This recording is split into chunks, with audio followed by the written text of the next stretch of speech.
Okay. Oh, that was a bit of a weird cough. Okay, so I've been trying to make videos for a few days now, and it's not been working. And I was just watching another video from Sasha, and she's talking about suicide prevention and stuff. It's all very good, and the thing about it is at the edge of the suicide, at the edge of the abyss, nothing is gonna bring you back really. Once you've made that decision to take the step, then you're not gonna change your mind. And that's the old adage: what if you jump off a cliff and halfway down you change your mind? Too late. You're dead. Too late, you know.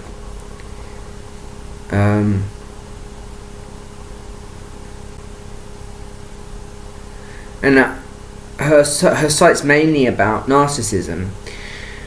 And for some reason, as I was watching the video, I kept on thinking about homeostasis. And I thought that would be a great opportunity for me to bring in a little bit of, you know, scientific analysis into narcissism, because people who use intellectualism as a way of diagnosis of people's problems are missing everything about people's problems. The core problem: you're not happy. Why are you not happy? And modern psychiatry aims to sort of try and balance these chemicals in your head, and they forget the body. And so modern therapies like yoga and Tai Chi and things like that are trying to kind of bring your body back into this synchronicity to the universe. And you just got to do it, you know, synchronicity into the universe. And homeostasis is when the cell is performing at its peak function. So instead of thinking about yourself as a thing to be dissected intellectually, and stop listening to kind of self-help, you know, videos about intellectualizing and labeling people as cluster B personalities, as narcissists and things like this. Because that's toxic. Because what you're doing is you're intellectualizing something that's, you know, subconscious. And subconsciously, the universal pattern and the universal vibration wants you to grow and wants you to love and wants you to live and wants you to breathe, okay? That's the universal love pattern, okay? Breathe. Everything in your life that is affecting you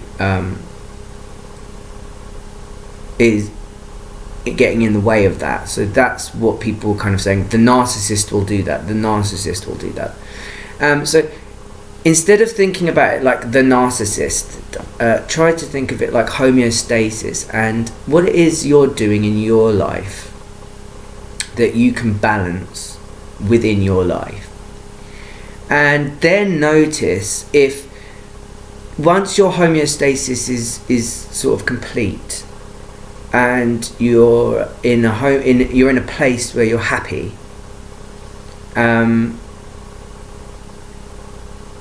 then you can sort of learn external factors of how narcissists try to unbalance your homeostasis, your natural body's homeostasis to the universe. Okay, so instead of thinking as yourself as a sort of a superior being, intellectualizing other beings because you're superior intellect, think of yourself as a single cell in a body, and that cell, even though it's minuscule, is part of the entire cosmos, and it breathes, and it wants to breathe love and life into the universe. And what's stopping that?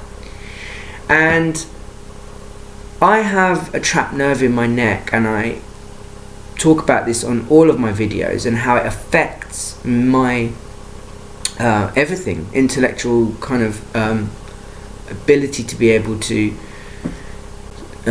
be, connect to this universal synchronicity of the vibe, because of the way that the bone is kind of sticking into the neck, and it's causing all of this pressure on my neck, and so I've got all of this fucked up logic in my head, basically. So if you've got fucked up logic in your head, you can't imprint logic over it and then it's going to be okay, because the root cause is the neck, and if the neck's not fixed, then you're going to imprint over it, the neck's going to destabilize, and then the imprint's going to break again. Do you see what I mean? So it's the actual foundation of my stability in my neck and how it's actually affecting me. So that affects me. So my homeostasis is constantly under attack, even though I'm within my safe space, my place, my place to be in balance. My internal mechanism for balance is broken. So it's been broken for a very long time, and so that's kind of what led me to the suicide. And today, Chris, a friend of my mother's, has just gotten a feeding straw fitted into her stomach, and she's got Parkinson's and a host of other things wrong with her. And I wonder what it is that keeps her going, and it's just wanting to live, wanting to survive, and also a fear of death. A fear of, what if I give up, and kill myself and I end up in hell or something like that, which is a kind of very real worry for human beings, because we experience kind of a hell on a daily basis, and I think in a lot of humans' minds is, if I go through this hell, if I just get through this hell, I'll be okay on the other side. I'm going to be okay when life is finally done with me, I'll be okay on the other side. And for a lot of people, the struggle is something that, the pain becomes too much, it becomes unbearable, and euthanasia is still frowned upon, and it is something that I have always championed, and it's a dangerous path as well, because it opens the gates to, if people can, and people I've noticed, people can really get inside your head and fuck with your logic and make you believe and feel things that aren't necessarily true, because of how logic can be manipulated so easily to create fallacies. And the thing about that is, those kinds of insanity will drive a person to suicide as well. So euthanasia is one of these things where it's the pain has got to be greater than the life that you're living. The quality of your life has got to be at such a point where you can actually enjoy it. And if you're not enjoying it, you're not experiencing what the universe wants from you. The universe wants love and life and happiness and joy and synchronicity. And if you're not experiencing that, that's because you've been disjointed, and it's because I have to accept this, that I'm dying, I'm gonna die. That because I tried to because I committed suicide, because I basically just said I've had enough of life, I want to kill myself now, I'm done, and I tried to kill myself and failed. I've kind of come back and sort of in a limbo state of sort of life isn't obviously done with me again. This is the millionth time that I've been in either a severe accident, or this is the only time I've ever attempted to take my life. But I can't,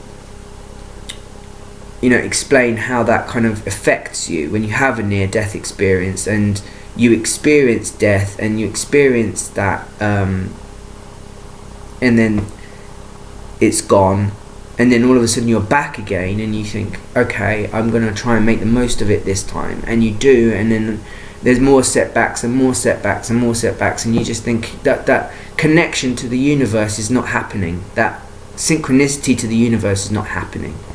Why isn't it happening? And what is going wrong with me? What's wrong with me internally? And internally, like I said, it's my neck. I can feel it disjointing. Today I feel very good. I've been smoking, lots of weed, and that's helped so much, because it helps with the pain. And that's the thing, when people are in pain, and if people's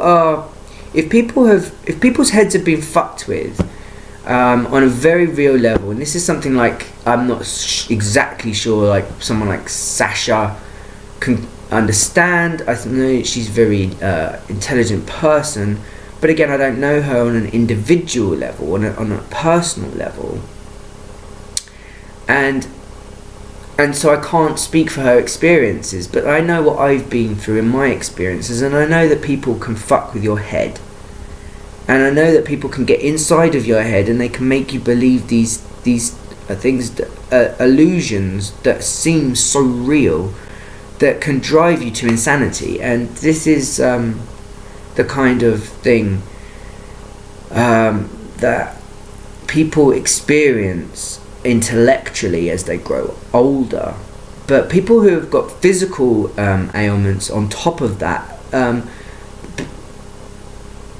we forget how synced our minds are with our body. So I have a broken toe. I broke my toe when I was 13. I was in a car accident and I was run over, and the big toe was broken. It was chipped. I survived with just a broken toe, and it was a miracle because the car hit me head on and dragged me under the wheels, and I had a broken toe. And it was traumatic, and that trauma stays with me even when I'm recounting, talking about it. It's vivid. I can visualize myself at every single moment during that accident, and as it's happening, as well as still scene shots. I'm not experiencing the physical pain, but I'm grabbing my toe, and you see the way my body is remembering. I'm grabbing my toe. I'm going through the experience again of reliving this kind of car accident from years ago. The pain, I'm not bleeding. The pain is gone. The initial shock is gone. All of that is gone. But the actual damage that's done to my core systems, that wasn't gone. So the toe was broken. It was the big toe on my left foot. And that's when I started to get back problems, lower back problems. And ironically, you have chiropractors saying, oh, well, you just do this and this. And it wasn't until I found a really decent actual osteopath who knew what they were doing. It was like, yeah, actually, because you're destabilized, in fact, your body is its balance is mainly on your big toe. In fact, if my left toe on my big toe, it's weak. It doesn't have much strength in it at all. And so you can kind of, if I was to do a plie, so I did ballet for a while, and if I did a plie and I just did it on my right foot, I can balance on my right toe perfectly, just fine. But on my left toe, there's no strength there at all. It's broken. And I can use it, but so my body's had to adjust and adapt to that level of imbalance, and that led to my lower back problem, which led to me being completely destabilized, and then with the neck being dislocated in the car accident, it just kind of so the whole thing was just kind of shut down, completely locked into nothing. Do you know what I mean? Just absolutely completely shut down.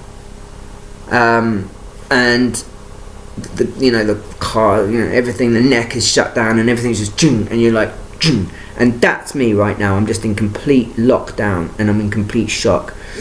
I've had so many head wounds, concussions, and again, I started this channel specifically to sort of chronicle my journey through recovery after being attacked with a bottle in a particularly nice part of England, because again, surface level, acceptable, we accept you for who you are. On a very deep level, hated me so much that they, you know, attacked me, and they attacked me from behind because they're cowards as well. You know, but that speaks to the level of how when someone has a narcissist, when a narcissist has it in for you, they will not stop. Yeah, because it doesn't matter if because they didn't attack me from head on, because they know that I'm a trained martial artist. That even though with my neck injury and my back injury, and I haven't trained for 10 years, I'm still capable of defending myself in a fight reasonably. And also, because of the way that my brain is, I've become quite dangerous, because I have been erratic with my fists, and they're weapons. So I feel like they're weapons, and they're, you know, they've been flying around the wrong people, basically. And they've been doing that because of the way that this injury is. And the problem with pseudo-intellectual narcissism, people who are kind of like actually just sort of, you know, the narcissist is broken, they're incapable of healing, and there we go, boom. And basically, how I feel, this is how modern psychology goes, is they see narcissists like cigarettes, and they go, yeah, well, there's nothing we can do about that. And then they just throw it away. Anyway, I'm talking about me, and, you know, forget about the narcissists. And meanwhile, it's like, okay, I know it's a cigarette and it's a fag, right? But look at the way that it's this is narcissism. Look at the way it's framed, okay? Everything about this fag is death, right? Don't do it, you'll smoke cancer. Cancer, cancer, cancer, cancer, cancer. This, and this, and that, okay? First of all, let me just take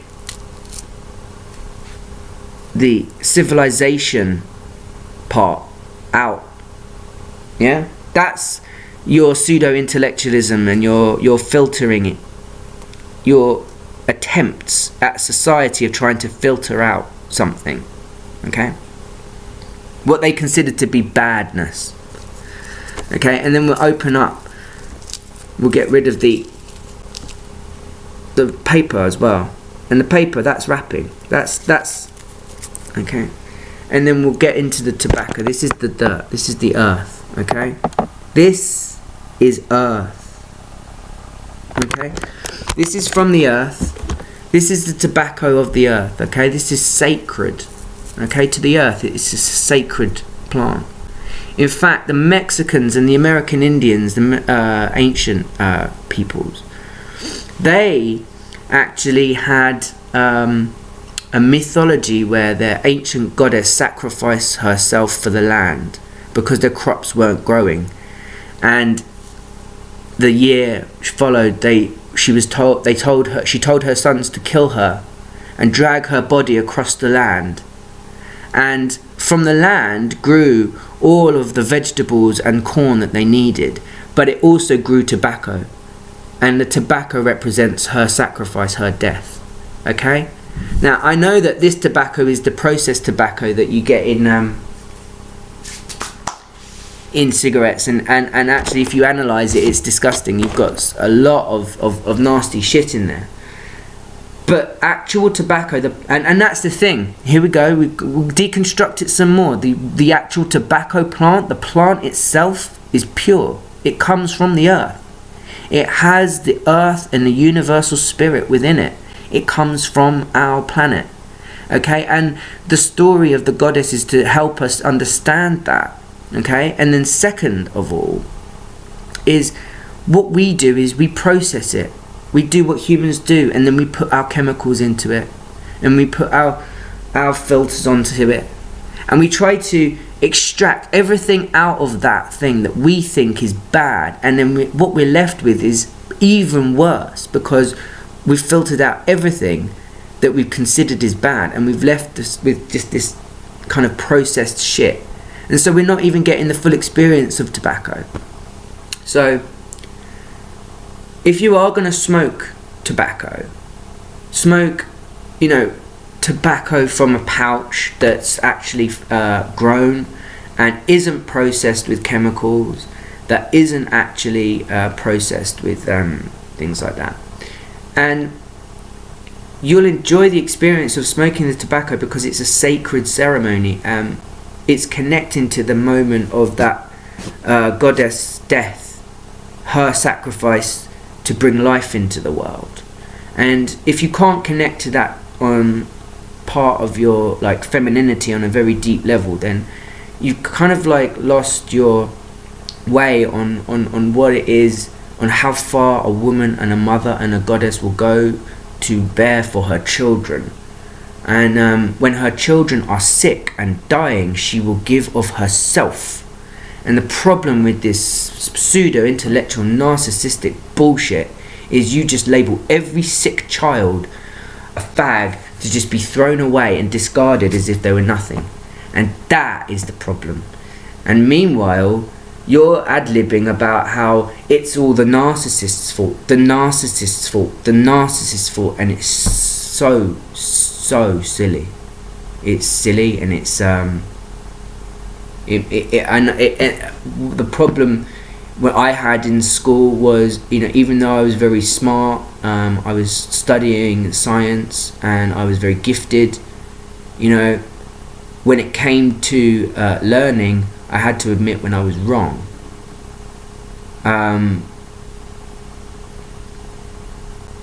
The problem with modern psychologists is they don't believe that they are wrong at all, and in fact they come up with the idea that there is no cure. And unfortunately, you can't cure people's likes and dislikes of you. That is the truth. Once someone set their views on you in black and white, there's nothing you can do about that. And that is a closed-minded, ignorant person, not a fucking empath, not an empath at all. That is a narcissist. Narcissists think like that. Narcissists think that there's no room for growth. Narcissists don't believe in anything but black and white. They don't believe in anything other than themselves and their own ideas and their own feelings. Their own feelings. They think that having feelings makes them an empath, and that is incorrect. Okay? Essentially,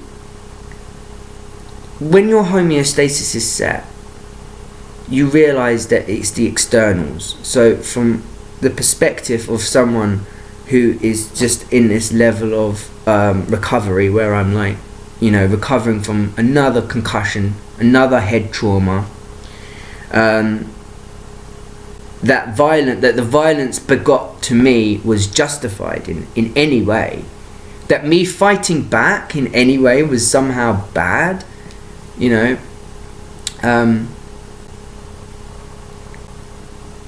As I sit in my homeostasis, I realise, yeah, it wasn't me who threw, you know, that kind of shit. You know, they say, let he without sin cast the first stone, right? And that's the problem. Because there's nobody on this earth that's not a sinner. So the person who's throwing the stone is the narcissist. They are the ones that genuinely believe they are without sin. That they are without, like, they are beyond the, you know, the everyone else. That they are somehow gods. And I've spoken to these people in genuine, real terms, where I've sat down with narcissists and they're sitting there smoking crack and shit like that, going, are we gods then? And they believe it. They genuinely believe it, that they are gods. And that is the problem.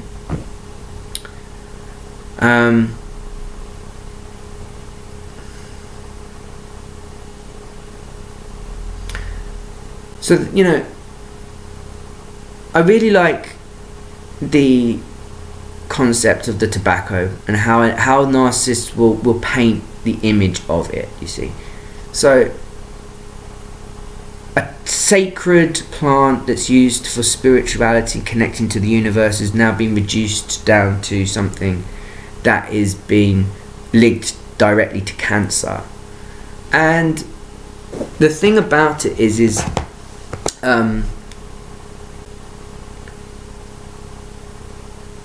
it's not just one plant. it's every other plant. So people, they want to legalize cannabis.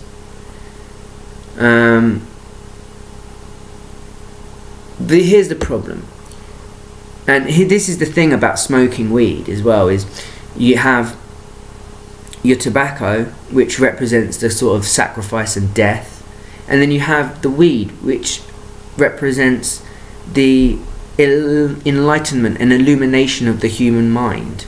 And when you put those two together in a cigarette and you smoke it together with people or by yourself, and you meditate and things like this, it will help you synchronize your body and your life to the universal vibration that we should be operating at. And when that happens,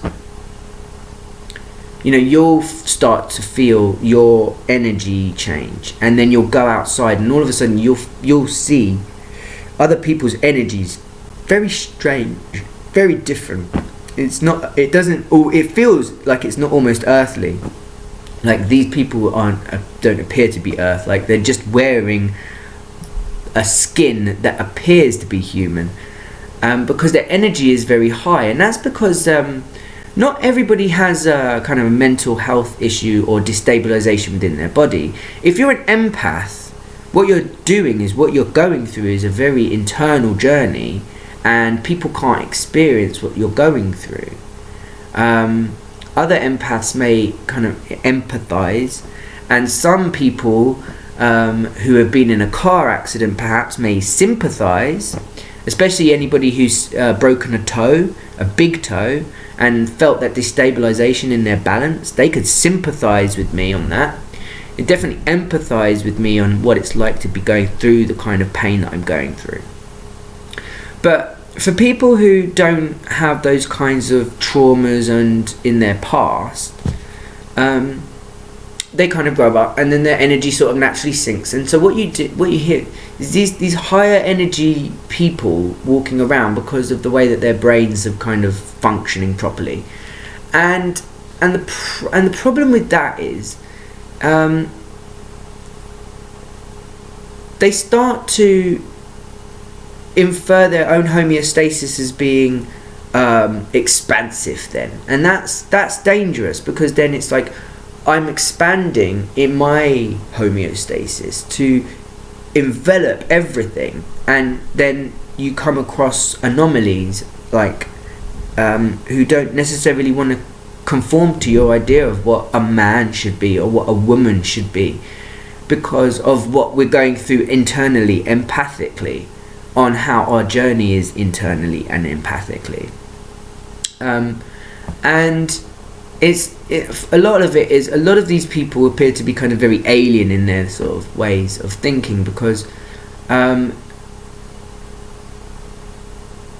they have a made up mind. Like, they know that their homeostasis should not be, like, as soon as they realise that they're sovereign people and that they can just walk around and do whatever they want, they start doing things like jumping on cars. You know, they start doing things like walking in front of traffic. They say, I am sovereign, I'm untouchable, and I'm walking around like that. And that's dangerous. That's when it starts to become narcissistic again. So you've always got to be vigilant about your own inner journey as you're going through this process of healing. Because for me, it's not going to actually end up with being healed, I don't think. Hello, lovely. Come on. Come on. Come on. Up. No, you don't want to jump up. Come on. Come on. Good boy. Okay, then. Come on. No. You know, I meditating, smoking, and realizing that I need to do more yoga and more yoga. But more than that, I need to accept that, you know, it might not get better, and the neck is kind of stuck like this. So the way my brain feels now, it feels squished, feels kind of completely fucked, and yeah, so, you know, my vibration is very low, my energy is very low, I'm very low, I feel very low in general. I just don't feel these are my feelings, okay? and I can understand where they stem from, and I can also understand, for example, when an external value comes, like my dog just then, how it will affect my mood. He was a happy influence coming in. I was happy to see him. He was happy to see me. He wanted to play. I'm making a video, so he ran off and didn't. But you can see when you connect in your mind, like with the thing that's going on with Donald Trump, people have kind of said, Donald Trump, he's the bad guy. He's the bad guy, and so therefore I get to put on my good man suit. I get to put on my Superman suit. I get to play the good guy because he's the bad guy. We've decided that is the way it is going to be, and it's that black and white thinking that creates narcissism. So you're in this kind of emotional thing going, I'm sovereign, I'm there, and then you start punching people in the face when you're not getting your way, because your sovereignness is getting into other people's business now. And your sovereign territory needs to get back into your own space. Like, your space starts within here, it ends here. You see, this is your space. All of this, yeah. This is my space. This is my inner space, yeah. You don't get to tell me what goes on within my body, right? As soon as this starts happening, that's when you become narcissistic. Now, the thing about triggering people is using logic to get into things. So because I have this trapped nerve, it's so easy to have these, because it's trapped. So it on a very real level, this particular nerve right here in my neck does not know what the fuck is going on ever. It feels like everything is fucked all the time, because it is. It's always in pain. It's always hurt. It always feels like it's numb. It never feels happy. This particular nerve right here is in so much agony, yeah, all the time, 24 hours a day. And it's like someone will say something, and if it's not completely just on a very fundamental love, universal love, my head goes because it just can't deal with it, because it just spazzes out.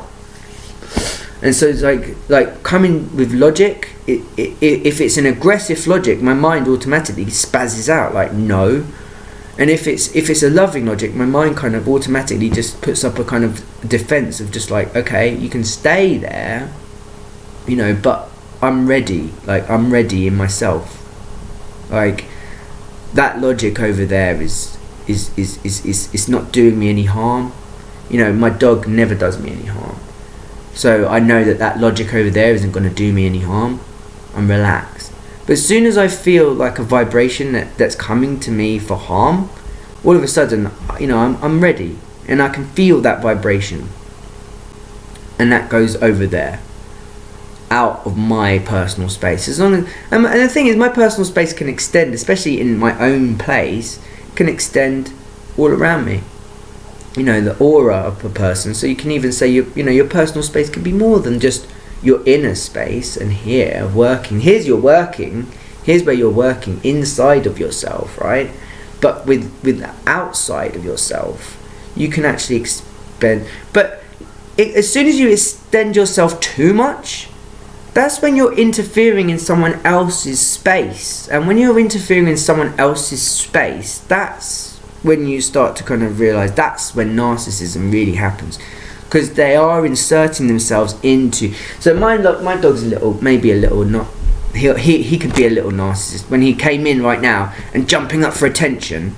That's your typical narcissist. But here's the thing about it is, he's an innocent soul. He's a beautiful innocent soul, whereas narcissists are kind of calculating, cold, unfeeling creatures who have gotten to a point where they think they know it all about everything, to the point where they think they can label people with the idea that they are cluster B, that they are this, that they are that, and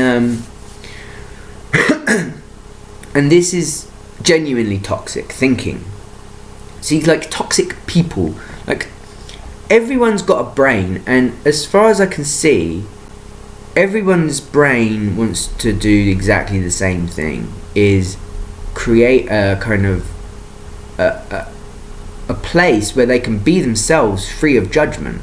Okay? And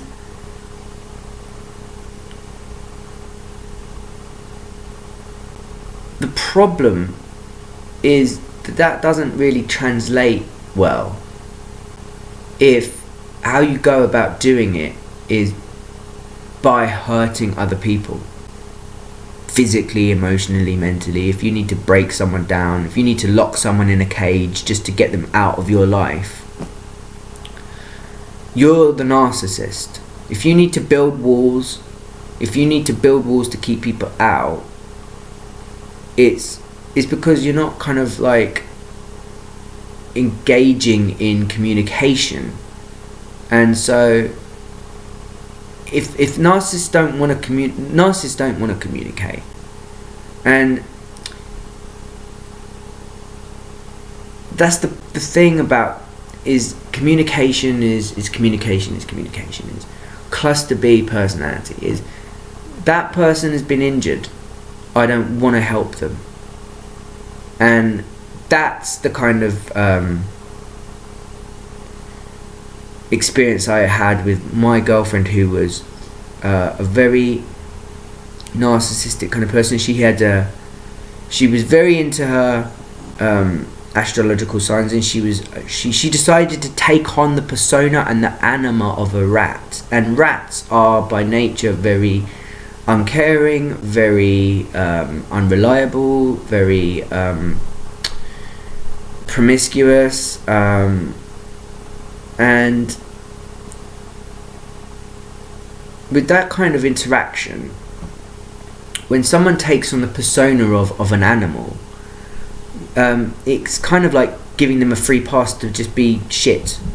Like, I'm a rat, rats behave badly, so I'm going to behave badly, and therefore that justifies my actions because that's what rats are like, negating the fact that she was a human being and not acting as like a human being, acting like a rat. And it's like,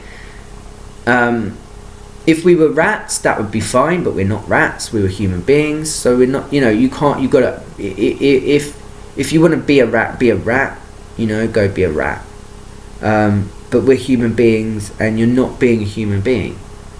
You're pretending to be something like a lesser being, like a rat. It doesn't make any sense to me. So, and then you're using the kind of like, I'm going to sink down to my lower level so that I can behave badly. And it's like, yeah, that's that kind of like,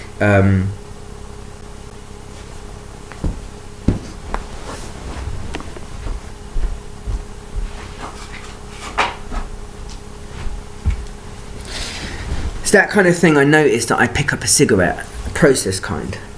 Anyway, because again, I'm sort of sinking into that kind of feeling, trying to come up with a resolution. I'm not going to come up with a resolution because of obviously, she made it about that. So obviously like rats in particular, they're the species, the actual species, they're promiscuous, they're dirty, they're this, that, and the other. And that's the persona that she was giving me because she was rejecting me. See, if she was in love with me, she would have been giving me a persona that was a loving persona, not a persona that wasn't.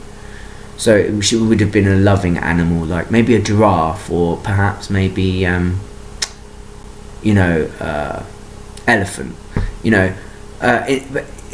She presented herself as a rat, as someone who couldn't be trusted, someone who wasn't to be trusted, someone who would cheat on her partners exponentially just because it was in her mood that day. And that's someone that is someone who's kind of like justifying her bad behavior and then using it as a cover, kind of like, I'm a rat, that's what I do.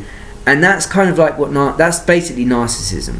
That as soon as narcissists realize they can get away with things by being bad, by just kind of like creating an effigy of the thing to be bad at, then they do that. So they're like, oh, you know, it's just my, and then they kind of separate. Now that's just my rat persona, you know.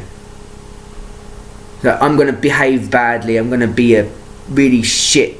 I'm gonna be the best rat I can be, but and simultaneously being a shit person, a human being, a shit human being, and kind of saying, yeah, but that's who I am.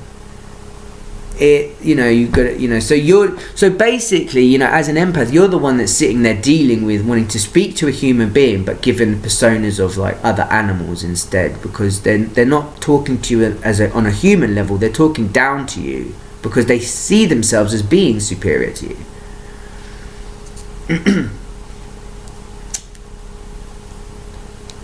So you know, I tried to be romantic about it, and so in this video here, because basically I'm going to just rant on for about 20 minutes, so fuck it. But yeah, essentially, because my name in Chinese is Flying Dragon, and she was a rat, and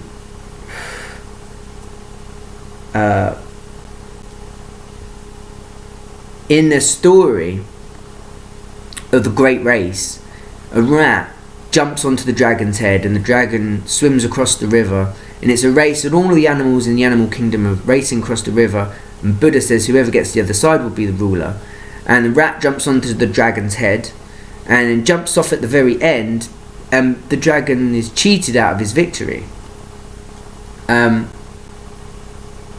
But Buddha doesn't step in actually and reverse that decision. In fact, he kind of lets the decision. Now the thing is, this is how I kind of romanticized her in my life, and this is what you will do as an empath. You will romanticize her, because in my head I romanticized it that she hadn't snuck on top of my head. I let her jump on my head to keep her from being wet in the water, and then I swam across and then let her jump on, the way that you would do for someone you love, you know. like hey, jump on my head, babe, we're gonna do this thing. You know, I'll get to the end, you do the thing, you know. So that's how I romanticized it in my head, that we were in love, and that's the kind of grand gesture a dragon would do, though. But a rat doesn't have those kinds of you know, dependability. They're not dependable people. They're not stable people. They're very erratic. They're very, you know, they're sociopathic by nature. Like it seems, it's like I wouldn't still like reduce a human being down to that, like, and just saying they're a rat. Like, she was like a lot of things to me, and her anima persona of the rat was something that I loved about her, but it wasn't what she was. Like, she wasn't like, you know, imagine reducing someone down to just being that animal. You know, that's a really disrespectful thing to do to anybody. That's the problem. With modern psychologists as well, and modern psychoanalysts, is they try to reduce people down to a concept, an idea, a label. And no,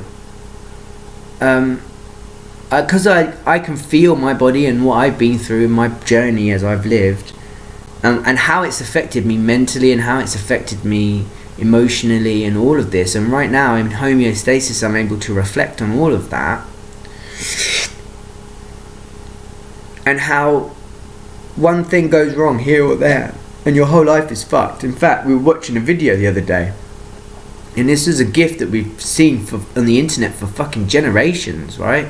10 years ago I think I'd seen this gif, and it's just of a guy, and he's trying to do a trick, and he jumps on the table, he slips and he falls, and his back just goes bang, and it hit the table, jars straight into his back, and he crumples.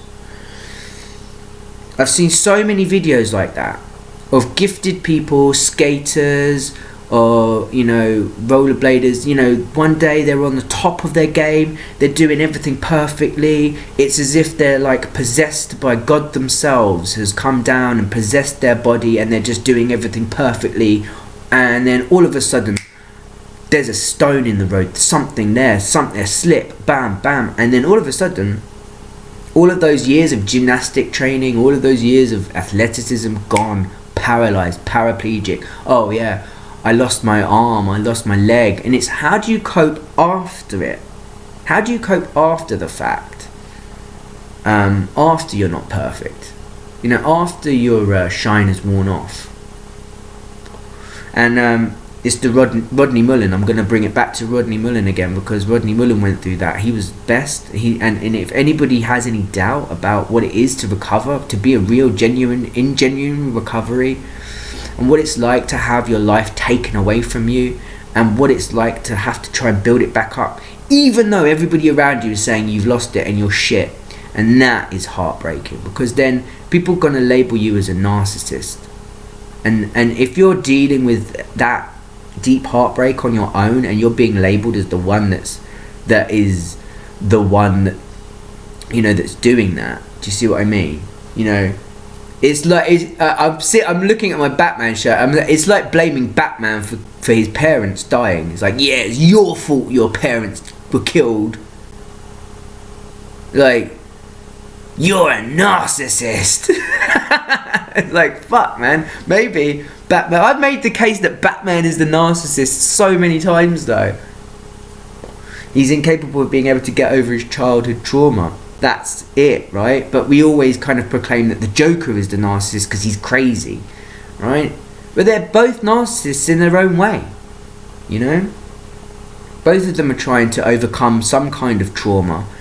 For the Joker, it's not being able to feel emotion because he's a genuine sociopathic fucking psychopath, yeah? And trying to sort of feel what it's like to be a normal human being, and life just being a complete joke to him. And Batman, who feels everything but like has got no life. How fucking, you know, real is that? So, you know, as an empath, you're gonna always romanticize your lovers, your ex-lovers, your partners. Psychologically, if you're reducing, I mean, obviously, I don't expect narcissists to be able to go away and go, oh yeah, I was wrong. That's never going to be something a narcissist is going to be able to do, right? So I don't expect these videos to kind of reach anybody, but essentially,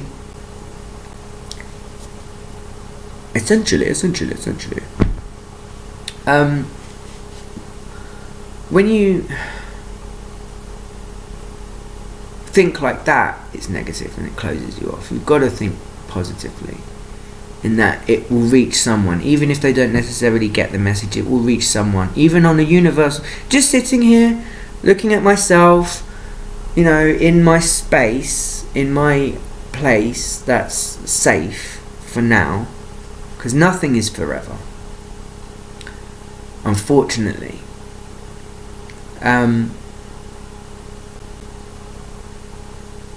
You know, I'm at that place where I can think through that, and I know how people see me. I know how people view me as a monster. I know that people think of me as a monster. And that's the sadness. That's the saddest thing about it, is that the good person that I was broken a long time ago, and my attempts to try and, you know, bring positivity has just been, oh, that's fake, and the real you is, and I say, if the real me is the sickness that you want, you know, and it's just the sickness.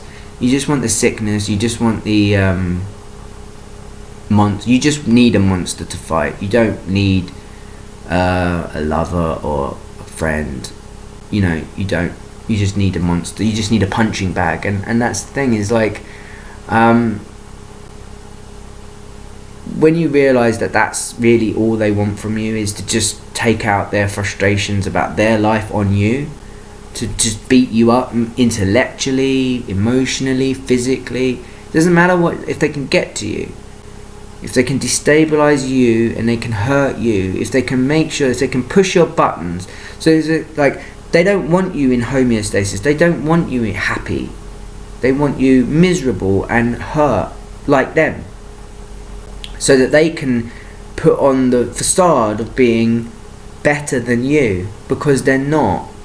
And this is the thing about it, is it's always going to be like that for them. They're never going to be able to feel what love is. It's why they go through the process of trying to destroy people. You know, they need to destroy people to become the good guys and the bad guys. You see, they need that dichotomy. Otherwise, they don't have any purpose, because the inner journey is too difficult for them. Anyway, I shall leave my video there. Goodbye.